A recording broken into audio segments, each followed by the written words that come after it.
Good evening. Thank you everyone for joining us tonight. Let's go ahead and get started.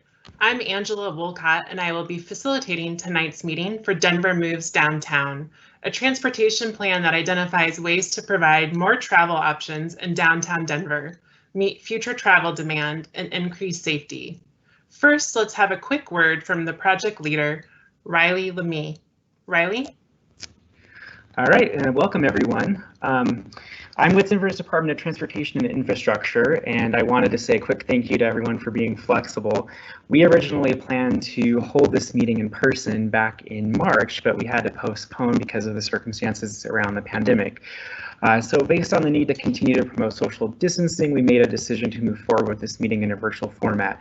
So I really appreciate everyone's time tonight. Efforts such as this are critical that we continue moving forward so that as a transportation department, we can better serve the Denver community into the future. I want to take a quick moment to thank our community task force, which played a major role in the formation of this plan and was comprised of about 40 participants, which included neighborhood representatives, freight and technology experts, and community leaders. And this has been a collaborative effort that's involved multiple city departments as well as external partners. So I want to acknowledge RTD, Downtown Denver Partnership, the city's Community Planning and Development Department, Parks and Recreation, and the Department of Finance that have all been critical partners in this planning effort.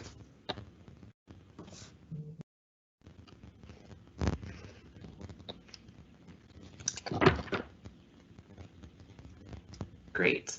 So tonight we have a handful of speakers that will be getting you up to speed on the project, and you will be able to ask them questions through a chat window at 2 different Q&A periods. Additionally, we will show you how you can provide feedback on the project recommendations through an online survey after the meeting. So please now allow me to introduce you to our panel.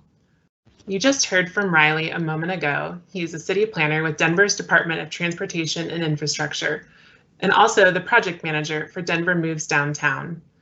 You will also hear from Paige Colton, an associate city planner, a colleague of Riley's, also with the Department of Transportation and Infrastructure. Additionally, you'll be hearing from Jason Longsdorf and Keith Borsheim, both consultants from HDR, a firm that has assisted the city in the production of this plan. Last but not least, you will hear from Hannah Reimer with GBSM, a strategic communications firm based here in Denver. She'll provide an overview of the public involvement process tonight. Let's take a look at what we will discuss. First, we will provide an overview of Denver Moves Downtown to create a common understanding of why we are doing the project along with the project vision and goals. We will also discuss the technical process and some of the ways we have engaged the community over the last 18 months. Finally, we will discuss the key project recommendations and how you can provide input after tonight's meeting. Again, we have built in 2 opportunities for people to ask questions tonight. The first Q&A session is about 15 minutes into the meeting, and the second will be around 5:40 or so. So please hold tight. We will try to get to all of your questions tonight. And remember, you can submit questions at any time through the live Q&A box in the upper right-hand corner. So go ahead and submit your questions and we will get to them later in the presentation. And one last note, all of the materials from tonight's presentation will be available on the project website by the end of the week. Let's start with a quick video that will get you more familiar with the project and the work that we've been doing over the last 18 months.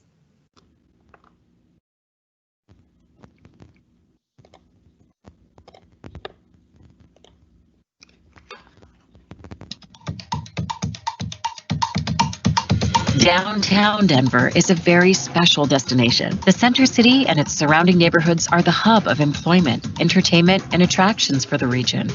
Our city is growing and changing quickly, and our downtown transportation system must adapt to the growing number of people and goods moving through downtown to meet current and future needs. That's why we're re-envisioning the city's downtown transportation system for the hundreds of thousands of people who live, work, study, visit, and play in downtown Denver. In late 2018, the Denver Moves Downtown planning team kicked off a process to incorporate both technical analysis and community feedback to identify projects that will improve the transportation system in the near and long term.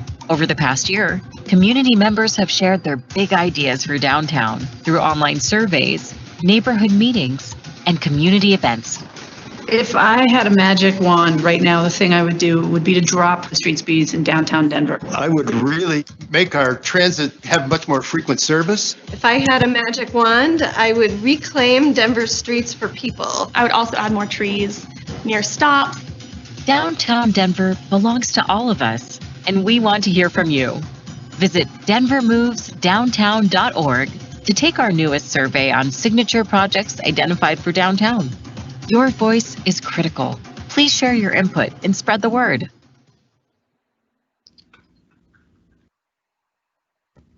Perfect, thank you. Hopefully everyone was able to see the video that we just shared. In just a moment here, I'm going to hand it back over to the project manager, Riley Lemie, and he'll give you an overview of the project Denver Moves Downtown. Riley? All right, thanks, Angela. So you guys just saw a great video about kind of a little bit of an introduction about what the project is, but I'll give you a little bit more detailed overview.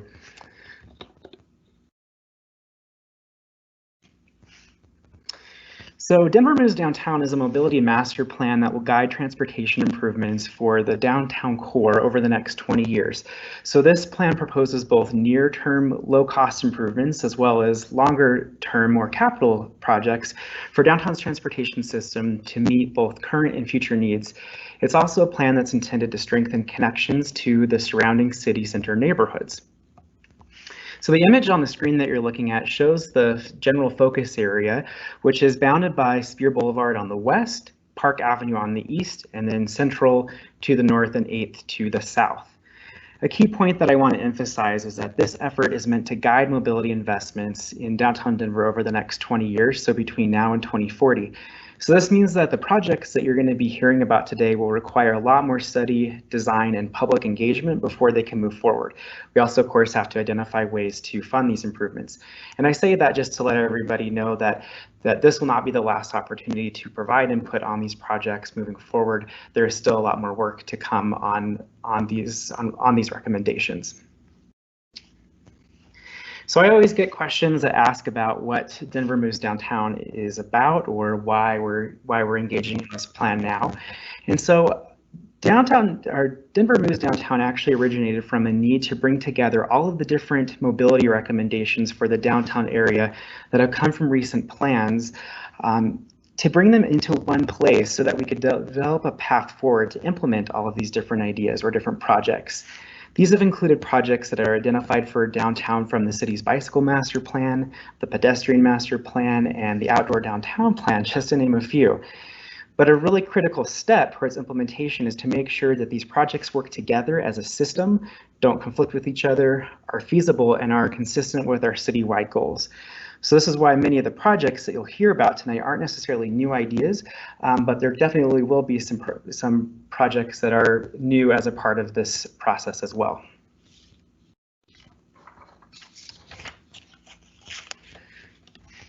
So the second reason why we are engaging in this plan is, many of you know, especially those of you that have gone to downtown recently or just experiencing urban areas, is that we've seen a lot of advances in technology over the last decade that have impacted transportation.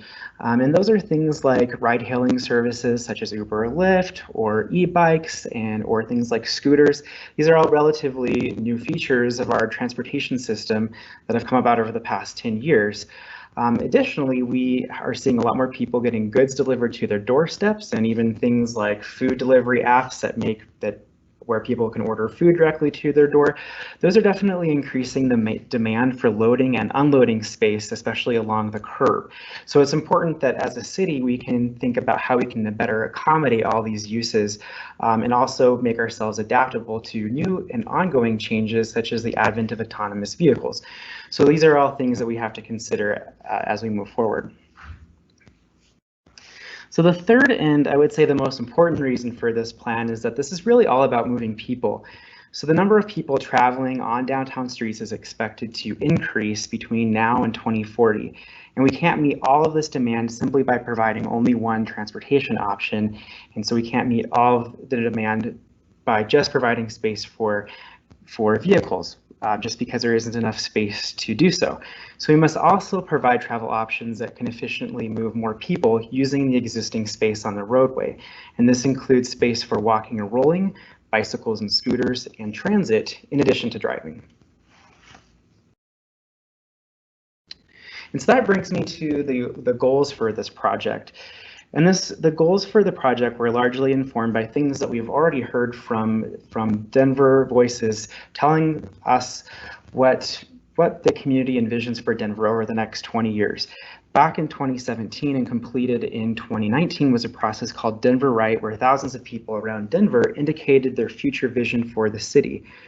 This vision was adapted and applied for the context of the downtown area, and the goals that you see here are being able to provide more travel options, as I just mentioned, being able to make downtown streets safe, being able to make streets great places that provide more than just transportation, but also places that provide great placemaking experiences, being adaptable and flexible, especially as technology changes our roadways and how those work in the future, making downtown accessible and easy to navigate, and then also making sure that the transportation system supports a vibrant downtown. So next I'm going to walk you through a little bit of the process and the timeline that went into creating the Downtown Denver Moves, or the Denver Moves Downtown recommendations. So over the last 18 months, we underwent a lengthy analysis that involved a public process to better understand the types of improvements that should be recommended for downtown streets to accomplish the goals of safety, moving more people, and providing greater public spaces. This involved a lot of data collection to be able to identify how people currently travel in downtown. We also looked at where there's safety challenges, and we addressed how are people getting around on transit, how is the curb space currently being used, and then we surveyed the public and asked about general travel habits, and received additional input from the community task force, which is what's informed some of the recommendations. So speaking of outreach, I'm actually going to hand it over to Hannah, who's going to talk to you about what that public outreach process has looked like so far. Thanks, Riley. Denver Moves Downtown launched in fall 2018 with the project team committing to provide an inclusive public process that was designed to start as highly targeted and gradually extend out to the broader public.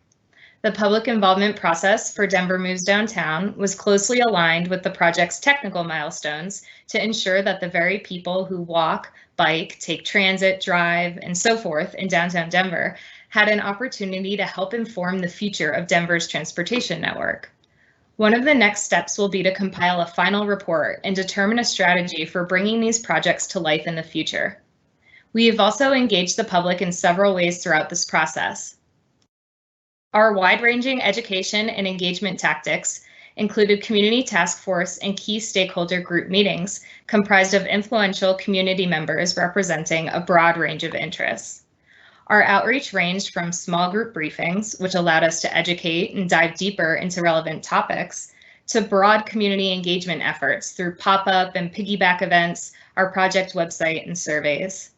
If you look at some of our engagement activities by the numbers, we sent numerous email update blasts to over 800 subscribers along the way, engaged over 300 stakeholders in small group meetings, and received over 900 responses to our community survey. Throughout the last year and a half, the project team also periodically reviewed who had been most engaged to date in order to refine our public involvement to help ensure an accessible and equitable process. As the intro video noted, downtown belongs to all of us, and it's important that we heard from underrepresented stakeholders. This led to the creation of an equity focus group that provided perspectives on audiences that were harder to reach during our process. Looking ahead, as the project moves into its final phase, we're still collecting and need community feedback. We've developed a survey that presents the signature project recommendations you'll hear more about in just a few minutes. And your input will help us understand what impact these projects would have in improving your experience traveling downtown, as well as considerations the city needs to keep in mind in order to keep these projects as successful, in order to make these projects successful as possible as they move forward. So you can visit the project website, denvermovesdowntown.org, to take a deep dive into each recommended project and provide feedback through our survey. Angela, I'll kick it back to you. Great. Thank you so much, Hannah. Again, thank you to everyone that has just joined us. It looks like we have close to about 75 people that have joined the meeting at this point. So it's nice to have you all with us tonight. And for those of you that have just joined, there's a slide now showing you how you can also participate in the Q&A. So to post a question, please take a look up in the upper right-hand corner to be able to give us any of your questions that you would like the project team to answer tonight. Additionally, just a quick reminder that all the meeting materials from tonight, if you missed that earlier, will be posted on the project website by the end of the week. So we're going to pause now and start taking some of these great questions. We have a lot coming in. People are asking some really good ones here. So let's jump in. I'm going to first start. There's a couple of transit questions here. So one of them is specifically commenting on the recent designated transit lanes that have gone in and specifically saying that there's a lot of support for those transit lanes. So a question about, will there be more of these, and could we increase similar types of designated transit lanes in the future? So that's the first question. There's also a second part there that also has to do with transit, more specifically to what would the effects from COVID-19 do to future transit ridership? Would we be looking at alternate types of vehicles, smaller vehicles? So let's take both those transit questions. Riley, I'll start with you. Great, thanks, Angela. So going to the first question about the red paint on the transit and the support for the transit lanes, one of the things that we're looking at as a city is how we can continue to expand those. So there's a wider plan that's called Denver Moves Transit that looks at transit lanes across the city and not just in Denver, and specifically one of those questions, or the first part of the question, was actually asking about Lincoln Street. And so there is plans to, or that is actually something that's being studied right now, is the addition of a transit lane or a red transit lane on Lincoln Street. I don't exactly know what that looks like quite yet, but more information can be found in the Denver Moves Transit Plan about where we intend to expand those transit lanes in the future. Answering the COVID question, I think that that's something that we are definitely exploring. This is definitely something new for us right now. And I think it's early to tell very early to tell what the long-term impacts are going to be of the pandemic, especially when it comes to transit ridership. But that's something that we are learning from together as planning staff and kind of as an industry and as a city. And so while I don't have a great answer to that question yet, it's definitely something that we're looking at and we're talking about. Great, thank you, Riley. There's another question here that is also getting a lot of thumbs up, so we're going to ask this one next. So the question has to do with the idea of a road diet. So I'm not a technical expert. I won't go into the definition of what road diet is, but I will look to one of my colleagues tonight here to talk about the idea of a comprehensive road diet, if it's been considered, and how we might be able to talk more about that tonight. Riley, do you want to start with that one as well? Sure. So I'm not sure exactly what street the road diet's referring to, but downtown wide, something that we evaluated as a part of this plan was looking at the concept of road diets in certain places. So we looked at throughout downtown how the right-of-way space is being allocated depending on which mode. And so what we oftentimes find out, or had found through this process, is of the right-of-way space might be allocated to one mode in particular, even though that might not be representative of the who's actually using that space. So we are looked at throughout this plan, and you'll see in a lot of the projects that we're recommending tonight, how we can better allocate right-of-way space so that it is more representative of all travel modes, including biking, transit, driving, and walking, and how we can better balance out that space. Jason, if you have anything that you want to add to that, be happy to let you chime in. Yeah, I think throughout the process we looked at just about every single street downtown and thought about the number of users, and we can show you a slide just a little later on each street, and really wanted to make sure that the streets that had a lot of transit users, that we were allocating that space to transit, and the streets that had the potential for a lot of bike users, we would provide that space to transit. I think the concept behind the road diet is to kind of narrow the amount of space for general purpose lanes and to just what is the kind of necessary minimum. And you will see when we go through the signature project shortly that there is transition of a lot of that street space to either transit lanes or to enhanced bicycle facilities as part of this plan. Okay, great. Thank you, Jason and Riley. Related to that, there are a couple of questions here about bike lane improvements. So we'll grab these two questions real quick before we go back to the presentation. And don't worry, we'll get to everybody else's questions during the second Q&A. So the next question, I'm going to combine them again, but the first part here is specifically asking about some of the construction that went on in the month of May around 15th Street for the water main break, or the water main project, I should say. And so just some questions about the phased plans and improvements there, and just sort of the timing and coordination with that water main project. But also there's a related question about whether or not there will be additional protected bike lanes in the future. And so I know, Jason, you were just sort of brushing on that and how we will talk a little bit more about some of those suggestions later in the presentation, but would you like to also take these two specific bike questions before we move on? I can actually take them, Angela. Perfect. So the short answer to the second part of the question is yes, there will be additional protected bike lanes in the future. We do have funding that's in place to continue to build out our network of protected bike lanes downtown, and so you'll see a little bit about that later on tonight.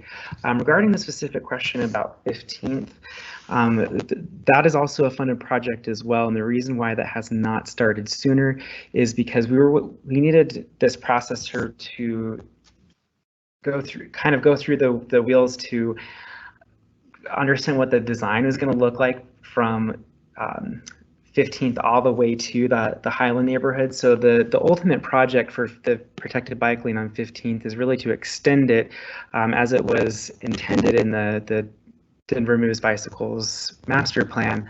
But just given that there's a number of design challenges with that, and that's something that we've tried to explore throughout this through this process. We do have funding that is in place to take that project from its current extent where it stops at Larimer and to be able to extend it to Winecoop Street, excuse me. And we are through this process trying to obtain additional funding to actually be able to build that project out to the Highland neighborhood.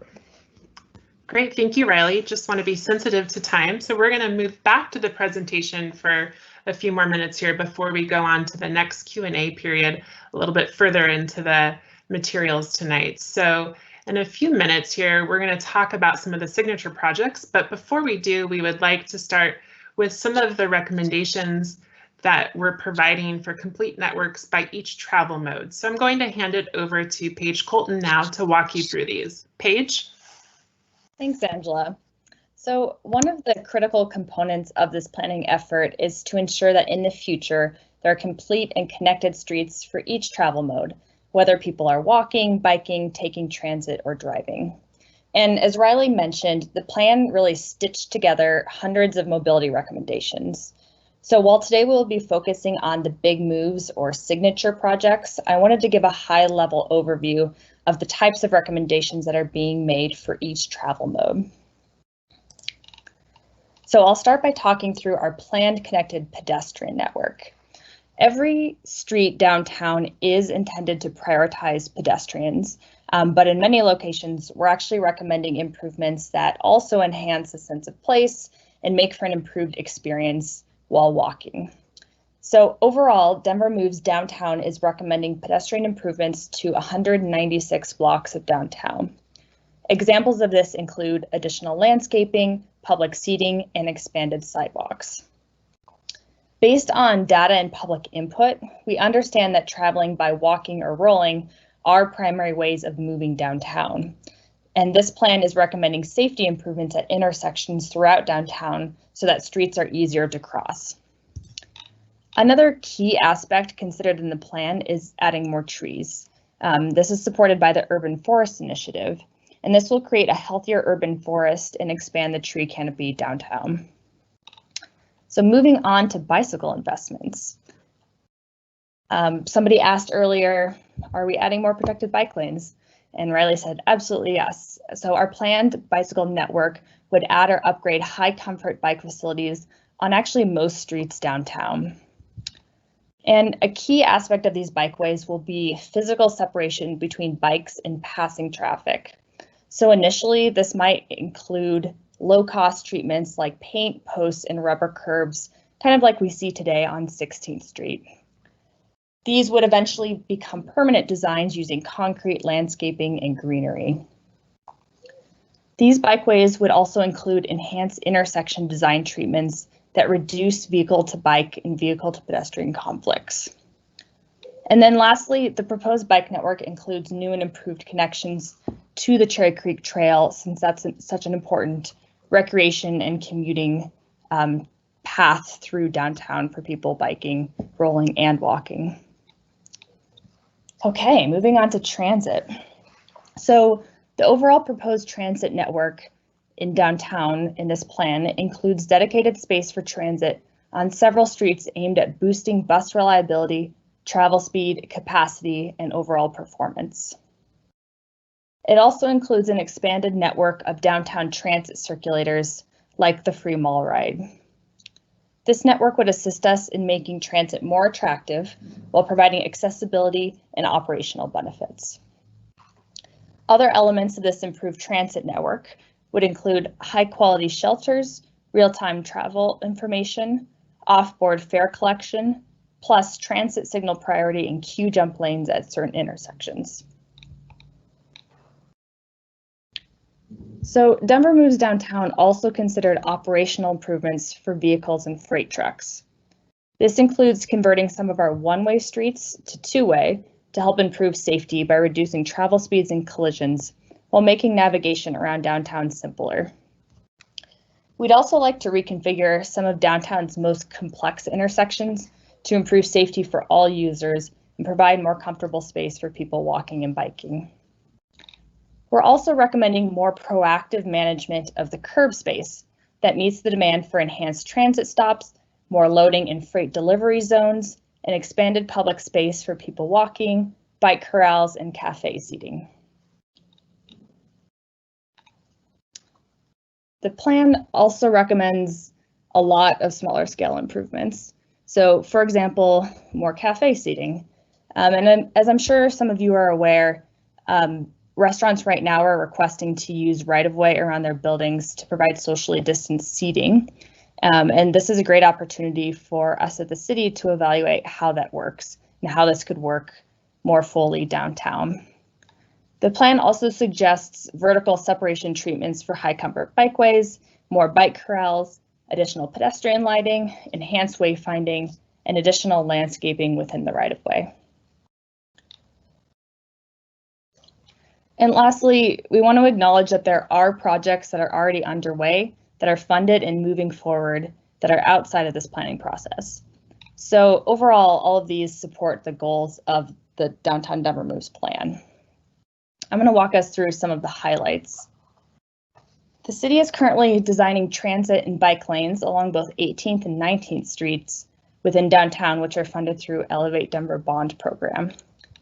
Another project on the way is the reconstruction of the 16th Street Mall, which will create a safer, more vibrant space for everyone. The Bus Rapid Transit on Colfax, another Elevate Denver Bond funded project, will improve travel time reliability for riders who use that route to access downtown from many East Side neighborhoods. And then other ongoing projects like the 5280 Loop, Broadway Bike Lane Extension, and closure of Bannock all complement the mobility recommendations in Denver Moves Downtown. So I'm now going to turn it over to Keith and Jason from HDR, who will guide us through the 12 signature projects that were identified through this process. Thank you, Paige. In addition to the area-wide network and public realm recommendations Paige just covered, the Denver Moves Downtown team is also providing a greater level of analysis and detailed concepts for a set of projects dubbed signature projects that will really move downtown toward the plan's vision. The 12 signature projects shown here rose out of our technical analysis as the individual projects with the most potential to truly create new opportunities for people to move to, from, and around downtown. I'll now walk us through the highlights of each of these projects, and you can get more information on them and provide feedback through the project website. Our first signature project is a transformation of Larimer Street. Larimer is a key corridor connecting the Auraria campus and Larimer Square to the burgeoning RiNo neighborhood. This project is envisioned to convert Larimer into a two-way street from Spear Boulevard to 25th Street with an expansion of the downtown circulator network. This would include fast, frequent, reliable transit service in exclusive lanes. Larimer Square would also be closed to most automobile use, expanding public space. The next signature project is Bannock Street through the Golden Triangle neighborhood. A key cultural corridor, Bannock is envisioned to provide great bike and pedestrian facilities. New high-comfort bikeways added along the length of the corridor from Spear to Colfax will complement the improvements being made to restrict vehicular traffic north of 14th Avenue. This would transform Bannock into a festival street and bicycle gateway into downtown and Civic Center from the Cherry Creek Trail. Our next signature project is 15th Street on the west end of downtown. As Riley was mentioning earlier, building upon the existing separated bike lane on 15th Street east of Larimer, this project would envision adding a two-way high-comfort bikeway from Larimer all the way to Central Street. With intersection improvements along the corridor, this project would complete the 15th Street vision as the key high-comfort bike corridor connecting downtown to West Side neighborhoods. Our next two signature projects would build on previous plans to transform Broadway into a grand boulevard. On the north end of downtown, Broadway is a two-way street with complex intersections and very low pedestrian and bicycle comfort. Streetscaping, intersection, and circulation improvements for all modes of transportation on Broadway would transform the way people move between Five Points, Curtis Park, and Uptown into the downtown core, resulting in better safety and mobility for all. South of 20th Street, Broadway is a key one-way corridor, serving all modes, transit lanes on both Broadway and Lincoln, a high-comfort bikeway from Spear to 20th, and improved intersections would make walking, biking, and transit safer and faster for people traveling from Capitol Hill, Uptown, and Golden Triangle. These two signature projects on Broadway include concrete recommendations for improvements that would result in Broadway truly becoming a grand boulevard. Our next signature project would expand access again to the downtown transit circulator network. Extending the free Metro ride into Golden Triangle and increasing frequency as originally planned would increase transit access for the neighborhood and provide additional options for traveling within downtown. The extension would connect cultural destinations in Golden Triangle to the downtown core and Union Station. Combined with other downtown circulator network expansions, this project would help us build a transit network that is safer and easier to use and more convenient for residents, workers, and visitors. Now Jason will guide us through the final 6 signature projects. Thanks, Keith. Our next signature project is in the Union Station neighborhood. The project envisions a transformation of Wewata Street between Spear and Park Avenue West into a pedestrian, transit, and bicycle-oriented street that will better capitalize on the major transit investments in the area. 16th Street between Winecoop and Chestnut will be redesigned as an extension of the 16th Street Mall, while still permitting commercial loading activities and property access for vehicles. Wewata Street would feature new protected bike lanes from Spear to RiNo. Our next signature is focused on continuing the evolution of 15th Street and 17th Street through downtown. We've already made some improvements with the dedication of transit lanes, but this would build on those.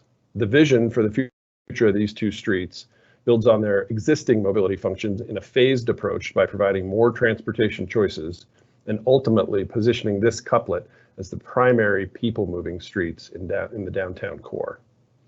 Enhanced bus and bike facilities are planned on both corridors, as well as more comfortable pedestrian spaces and landscaping to help realize a green and healthy downtown. Our next signature project would connect downtown to the Highland neighborhood through an innovative mode new to Denver, but certainly not new to Colorado. The Central Platte Valley Gondola would be similar to those at our state ski resorts. The gondola would provide a new, fast way for people to cross the river, highway, and rail barriers between the Union Station and Highland neighborhoods. This new type of rapid transit would connect these neighborhoods that have seen rapid densification in the last few years.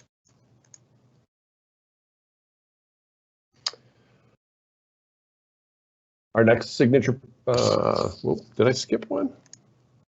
Sorry, skip two, pardon me. Our next signature project would implement high comfort bikeways on Blake and Market between Spear and Broadway through Lodo. This would close a significant gap in the downtown bicycle network by connecting bikeways on the new bikeways we have on Brighton Boulevard to the Cherry Creek Trail and other existing and proposed intersecting bikeways in downtown. Two area-wide initiatives have risen to the level of inclusion as signature projects in the plan as well. The first, curb space organization, would provide more consistent block layouts throughout downtown to provide parking, loading, bicycle, and scooter storage at bus stops in a more predictable way. One outcome would be more space for deliveries and ride hailing, so those functions happen on the curb instead of in a bike lane or a travel lane. The result is a downtown that is safer and easier to navigate. This is becoming increasingly important as new modes of transport and new ways of conducting business continue to emerge.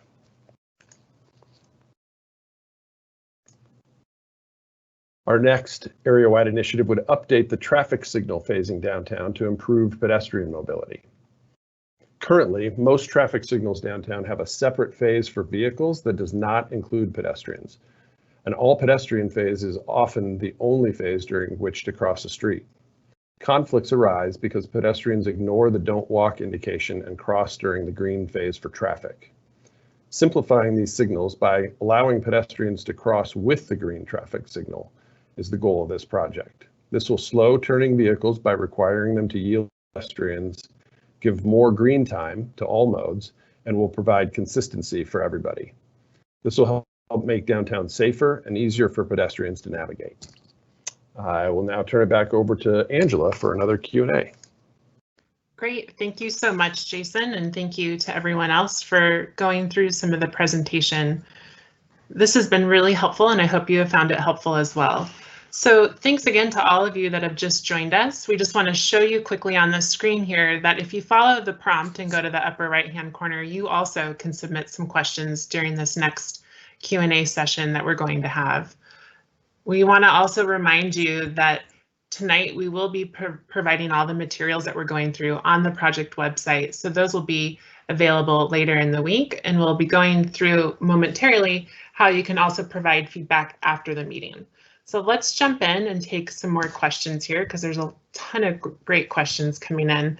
The first one, I'm going to combine a couple again here and talk about a few that have come in, just asking more about additional detail around the plans for green infrastructure and how to incorporate more of the trees and planted public realm elements into the downtown core, as well as there were some questions just around maintaining tree health and making sure that that is part of the consideration. So Riley, would you like to be the first to answer that question? Sure. So the green elements, especially green infrastructure, is something that was definitely considered by the plan. You probably noticed as we were quickly going over some of the signature projects that landscaping is included as an recommendation in almost all of these projects, and so looking for ways that we can enhance the tree canopy as well as provide more green space downtown. We've also looked, there are several recommendations that at a holistic level address adding green infrastructure in places where we can, as well as I mentioned before, there is the funded urban forest initiative that does look at bringing more trees into downtown. As you've all noticed, or as many of you have noticed, that the tree health or the health of our urban canopy sometimes is a challenge, especially in the downtown area. And we have been updating our street standards and how we actually plant those trees so that they have a better chance of surviving. So that's something that we've been talking about and working with our forestry department on that. So those are kind of a couple of the different ways that we've been addressing it directly in the plan. But anyone else, feel free to jump in with any other comments. I was just going to add, Riley, that in addition to trees, we are also looking at other ways to provide other types of landscaping. And one of those might be providing that landscaping as a buffer between the bike lanes and either parking or travel. Yeah, and that's something that we see sometimes done in other cities. Rather than using the curbs, they'll use, whether that's trees or vegetation or landscaping, to separate the protected bike lane from moving traffic. And so that's something that has been looked into as a recommendation in the Denver Moves Downtown plan as well. Okay, great. Let's take this next question here. It's part comment and part question. It's a hybrid. So there are some concerns here being expressed just about intersection safety as a pedestrian. So some of the question part here is about the signalization and the timing, and thinking more about how to provide better safety and priority for pedestrians in the future. So Riley, would you also like to take time to answer that question for us? Yeah, so one of the things that we're looking at, at a high level, is intersection improvements all around downtown, but particularly on 20th and Market, and as well as Broadway and Park Avenue, some of those really challenging intersections. We do have ways in which we could address that in the near term, and one of the things that we're looking at as a part of this project are looking at things that we can do in the very near term, meaning in the next couple of years. And those are kind of what's rising to the top is things that we would really like to advance, and that again is improving the operation of the intersections, whether that be through medians, adding additional left turn signals, finding ways to reduce the distance of crossing those intersections. Those are things that we addressed, but again, specifically looking at along intersections along Broadway, certain ones are along Park Avenue and 20th, where we certainly see those as challenges. And then to the other point about the pedestrian, the cycles. So Jason mentioned very briefly about this, but as a whole, this plan, one of the recommendations that we're making is to be able to study changing the overall phasing of the pedestrian signal. So right now, a lot of times, as Jason mentioned, cars are required to stop at an intersection in most places downtown at all legs of the intersection, and then we have something that's called the all walk signal, where pedestrians are able to cross at that time. What we've noticed, just as a city, from a behavior standpoint, that it's sort of unpredictable, especially if you're a tourist coming into downtown. And so what the plan is recommending is that to make it consistent with everywhere else in the city, that the pedestrians would basically get the walk signal during the time that there's a green light, which is consistent with everywhere else. However, what we would also recommend doing if we were to do that is to add what's called the leading pedestrian interval, or LPI. and that gives pedestrians some time to walk and cross the street before the green signal changes.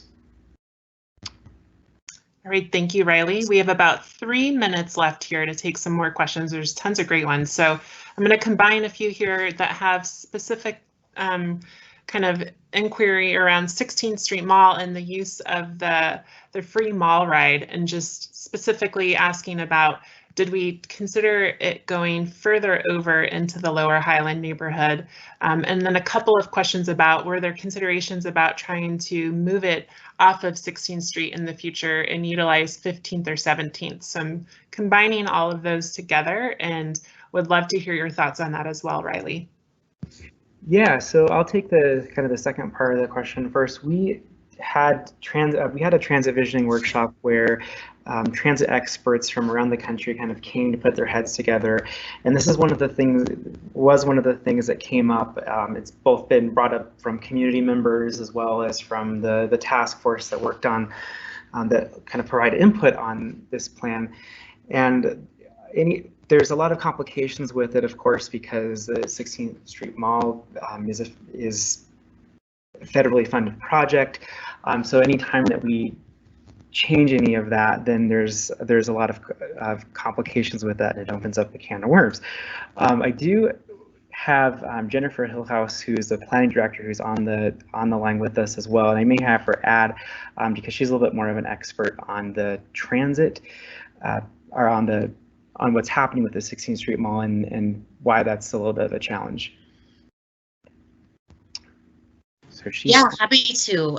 Thank you. So yes, Jennifer Hillhouse, Director of Planning for Dottie. And just wanted to add that, there's been an extensive look at transit along the mall. And I think where the community and the city and RTD has landed is really understanding that as a critical component to both kind of the mobility along the mall as well as an economic driver.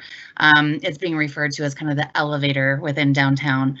So appreciate the comment of, really thinking about 15th and 17th. And as the team has identified, those are critical components to the network as well. And we'll really prioritize those from a transit and pedestrian standpoint.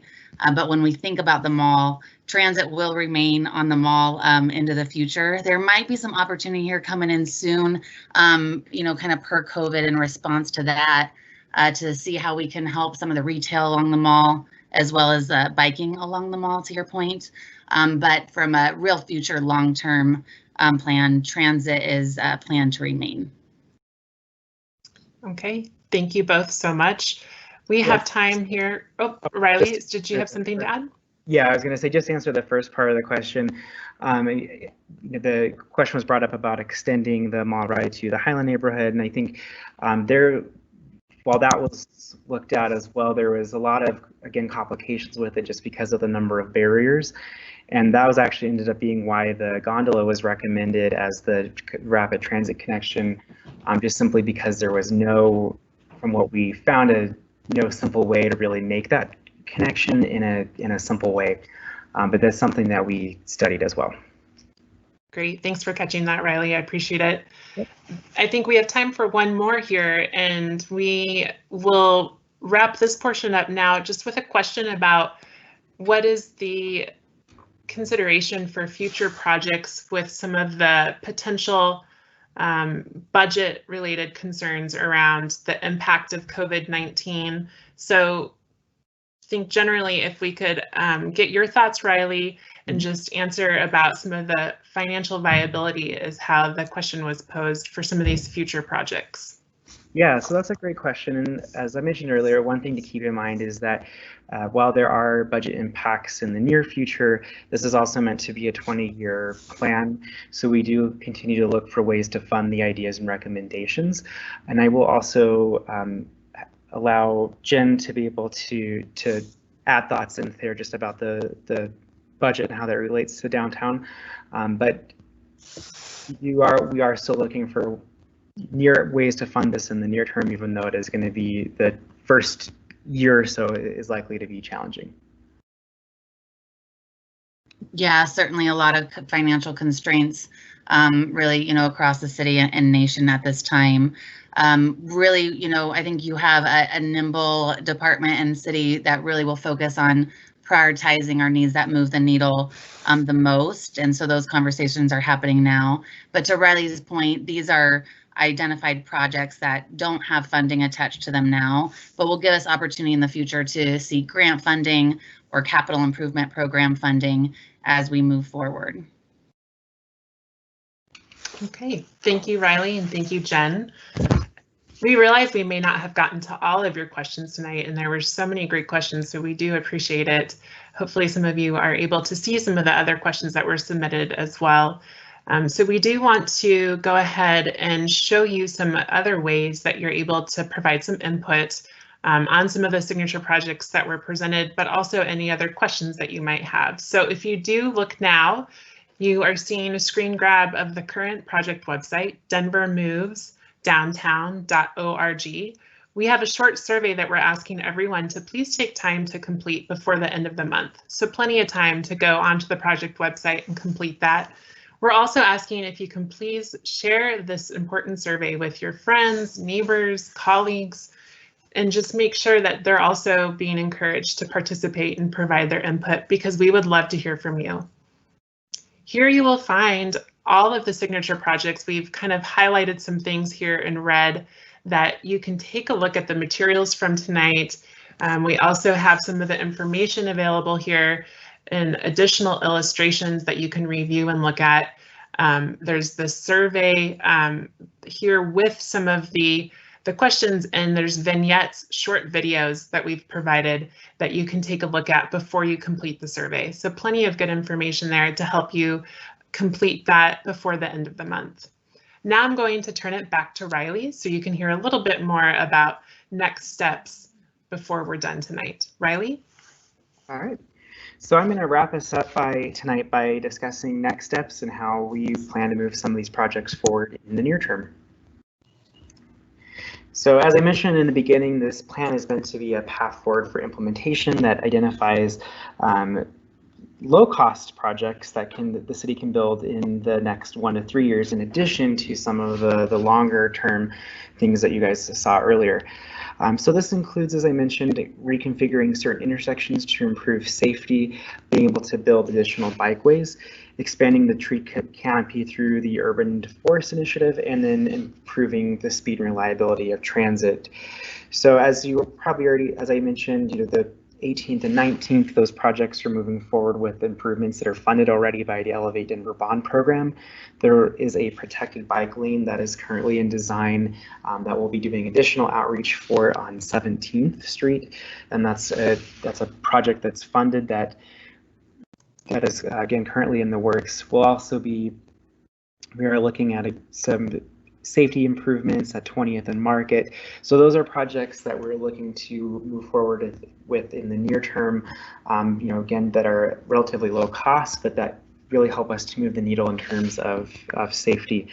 One of the other near-term projects that was identified during this process that has already moved forward as a pilot is the addition of an exclusive transit lane on 15th and 17th, as well as protected intersections for people riding bikes on 15th.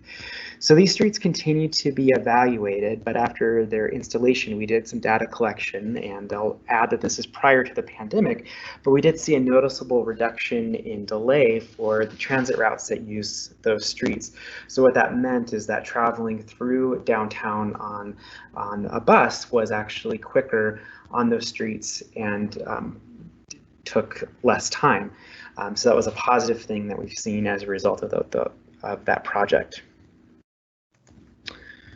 So for next steps, we will be collecting feedback on the signature projects, as Angela mentioned, on our website. I know that we went through those signature projects really quickly, so as she mentioned, there is the ability to look on the website to actually take a deeper dive and see illustrations and more details about those projects.